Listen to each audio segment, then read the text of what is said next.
pour les virus, notre capacité à contrôler la diffusion, donc la contagion actuelle, est très faible. On ne sait pas lutter contre ça. S'il y a un virus mutant qui apparaît, un virus respiratoire mutant avec la même contagiosité, compte tenu de notre incapacité à lutter contre la contagion, parce qu'on ne sait pas le faire, par manque de connaissances et aussi par manque d'organisation sociale, eh bien, on ferait face à un désastre considérable. Mais vous n'avez pas le sentiment d'avoir pensé que ce serait moins important que ça ne l'est devenu ?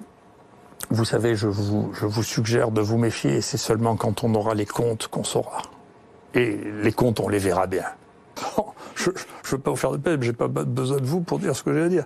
Non, mais on est là. Si vous voulez, c'est que les seuls traitements qui sont utilisés aux États-Unis, c'est l'hydroxychloroquine et l'azithromycine. C'est les seuls médicaments qu'utilisent les médecins. Il y a un institut de sondage qui sonde tous les médecins du monde. Dans 57% des cas, ils utilisent l'azithromycine et la chloroquine, que vous le recommandiez ou pas. Mais alors, en France, mais attendez, en France, on prescrit pareil. Donc tous les médecins, quand on leur dit, écoutez, il y a quelque chose qui donne des résultats et qui ne présente pas de risque, puisque c'est des médicaments les plus banals du monde. Vous êtes sûr de ça ? Non mais écoutez, vous rigolez. La chloroquine et l'hydroxychloroquine, c'est les médicaments les plus prescrits au monde après l'aspirine. Il s'est vendu en 2019 36 millions de comprimés de Plaquenil sans que personne n'y trouve rien à dire. Et là, on fait une communication tous les jours en disant que c'est un poison mortel. Mais c'est qui on ? Je sais pas, il faut demander au directeur de l'ANSM comment il en est arrivé là. Pourquoi il n'a pas dit c'est une fake news ? Il aurait dû dire c'est une fake news, c'est pas possible. C'est qu'il connaît pas un médecin praticien. Il y a un papier. Ils ne suivent pas l'autorité. Mais on peut pas la suivre. Quand on vous dit qu'un truc est un poison mortel qui tue et que vous avez une série là qui est online, hein, dans lequel les gens ont étudié 900 000 personnes traitées par hydroxychloroquine. Aux mêmes doses que celles que vous avez utilisées. Aux mêmes doses. Et bien sûr, c'est des doses que moi j'utilise depuis des années. C'est les doses qu'on utilise pour les lupus, pour les arthrites rhumatoïdes.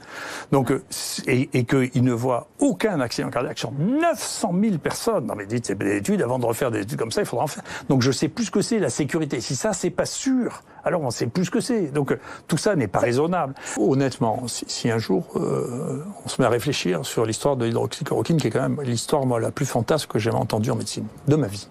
D'accord ? C'est un médicament qui existe depuis 80 ans, qui a été prescrit peut-être à un tiers de la population du monde, qui en France est vendu à 36 millions de pilules par an, et d'un coup, il y a toutes les autorités qui commencent à dire que c'est un truc épouvantable, criminel, qu'on va mourir tous d'arythmie cardiaque parce qu'on prend ce truc. C'est le truc le plus fantasque que j'ai jamais vu. J'ai jamais entendu parler d'un truc aussi fantasque que ça. C'est inouï. Inouï. C'est incroyable. Dans le livre, vous défendez les OGM, vous égratignez Darwin en affirmant qu'il a écrit un tissu de bêtises, vous doutez de la catastrophe climatique à venir. Vous pensez aussi que les combats féministes n'ont joué aucun rôle dans l'émancipation des femmes. J'ai lu ça entre autres. Alors, il nous reste quelques minutes. Le climat. Je ne crois pas, écrivez-vous, je ne crois pas aux prophéties apocalyptiques sur le réchauffement de la planète. Si vous me demandez si je suis sceptique, je vous répondrai oui. D'ailleurs, je suis étonné que ce soit devenu une insulte de dire à un scientifique qu'il est sceptique, franchement. Je ne suis pas croyant. Si j'étais croyant, je ferais autre chose. Donc, si vous voulez, je ne crois pas en la science, je la pratique, si vous voulez, mais les sciences sont évolutives. Donc, bien sûr, je suis sceptique pour ça. Je suis capable de changer d'avis. Tous ceux qui travaillent sur le réchauffement climatique, bien sûr, sont d'accord. Sinon, il faut autre chose. Mais si vous demandez aux géologues qui sont le plus proches de ça, ils sont férocement distants vis-à-vis de ça. Vous prenez les plus grands géologues français, ils ont tous pris des positions qui sont très très distantes. Est-ce qu'ils ont compétence en matière de climat ? À côté du climat, la chose la plus importante pour l'archéologie du climat, c'est la géologie quand même. Hein. C'est quand même ce qu'il y a de plus compétent. Donc vous avez remarqué, mais il y a un changement de définition. Les gens ne parlent plus de réchauffement climatique, mais de changement climatique. Oui. Ce qui est lucide, parce qu'il y a une partie dans l'hémisphère sud qui refroidit très très rapidement. En particulier, la banquise antarctique augmente de taille. Ça, c'est pour ça que tout ça manque beaucoup de science en réalité. Les gens qui se prétendent scientifiques ne sont pas des scientifiques du tout. Il suffit de regarder leur épreuve de tri, pour comprendre. Moi, je suis un vrai scientifique. Et puis, en plus, je suis un épistémologiste, c'est-à-dire que j'étudie l'histoire des sciences. Et je fais des cours d'épistémologie depuis 25 ans. Sur 10 ans. Mais ça veut dire qu'il y a eu une épidémie en 2011. On sait très bien, il y a eu une épidémie en 2011. Les cas qui sont actuellement déclarés, je faut dire, parce qu'il y a des données qui sont très précises sur ceux de la région PACA, il n'y a aucune chance que l'obligation vaccinale y change quoi que ce soit. Il y a eu 20 cas de rougeole. Vous savez pourquoi ? C'est pas ce que disent vos collègues de l'INSEE. Non, mais vous savez pourquoi? Oui. Parce que sur les 20, il y en a 14 qui vivaient dans des camps de gens du voyage avec aucune vaccination. Oui. Enfin, Donc ces rougeoles-là, vous ne croyez pas que vous allez les arrêter? enfin, c'est ce En pratique, ce qui se passe, je peux vous le dire, parce qu'effectivement, dans le mort qu'il y a eu cette année, il était à Marseille, c'est quelqu'un qui fait partie des gens du voyage. Il y a eu une épidémie dans un camp des gens du voyage, parce qu'aucun d'entre eux n'est vacciné, c'est vrai. Et vous ne les vaccinerez pas avec la vaccination obligatoire. la méningite. Bien sûr, je pense que le vaccin contre la poliomyélite est un vaccin qui est devenu inutile depuis très longtemps. Vous savez combien il y a de cas de poliomyélite autochtones en Europe depuis 40 ans? Oui. 0. Et quelle est la couverture vaccinale? Il n'y a peut-être pas un lien? C'est 97% en France. Non, ça circule. Si ça circule plus, c'est peut-être parce que justement les gens sont très vaccinés, non? Je suis content que vous vouliez m'expliquer la poliomyélite, mais je vais vous l'expliquer. Une des raisons, donc la vaccination a joué un rôle, comme elle a joué un rôle, personne ne conteste qu'elle ait joué un rôle dans l'élimination de la variole. Le problème, c'est que pour rentrer dans le détail de la poliomyélite, puisque je vois qu'elle vous intéresse, il y a 3 virus de la poliomyélite. Il y en a un qui est considéré, le 1 est considéré comme étant complètement éradiqué par l'OMS. L'autre, le 2, est considéré comme ayant disparu de la surface de la Terre depuis plusieurs années. Il reste du circule du 3 et uniquement au Pakistan, en Afghanistan et au Nigeria. Dans les 15, qui est l'Iran, dans lequel c'est contrôlé maintenant pour les mêmes raisons. Ils ont distribué la chloroquine comme des malades, ils ont contrôlé la maladie. Ça vous rend pas dingue de voir que on a le traitement, enfin en tout cas à vos yeux, le traitement il existe, il pourrait permettre moins de morts et on ne le fait pas? J'ai dit comment je traitais les gens.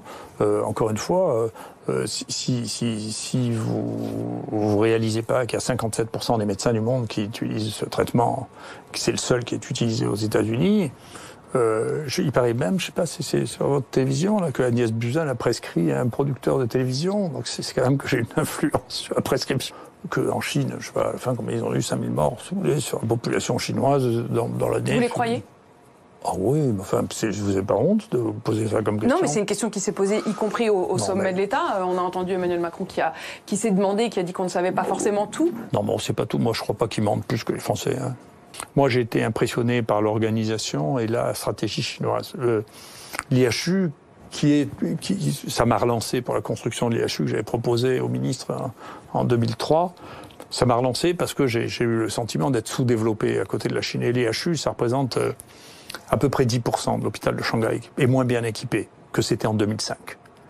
D'accord? Donc on a beaucoup de retard sur ce qui est en train de passer en Extrême-Orient. Et qu'est-ce que vous avez fait et dans combien de temps ce sera derrière nous? Je ne fais pas de pareil comme ça. Vous avez demandé de faire des prédictions, je vais vous dire 10 fois que je ne fais pas de prédictions. Donc ça va finir par devenir lassant. Ce n'est pas d'une contagiosité extrême, d'une part, et que d'autre part, les mesures de sécurité qu'on a prises ici étaient efficaces, et qu'on sait, nous, traiter les maladies contagieuses, on sait le faire. Vous nous dites que le coronavirus n'est pas d'une contagiosité extrême, je reprends vos mots.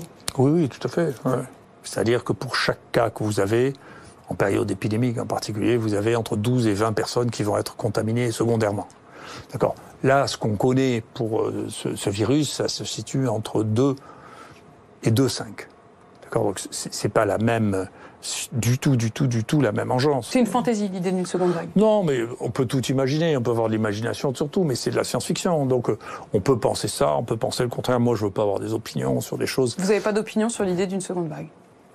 J'ai l'opinion que si vous voulez des infections respiratoires dans lesquelles il y a des secondes vagues, il n'y en a pas. Donc je ne vois pas pourquoi il y en aurait pour celle-là, quoi.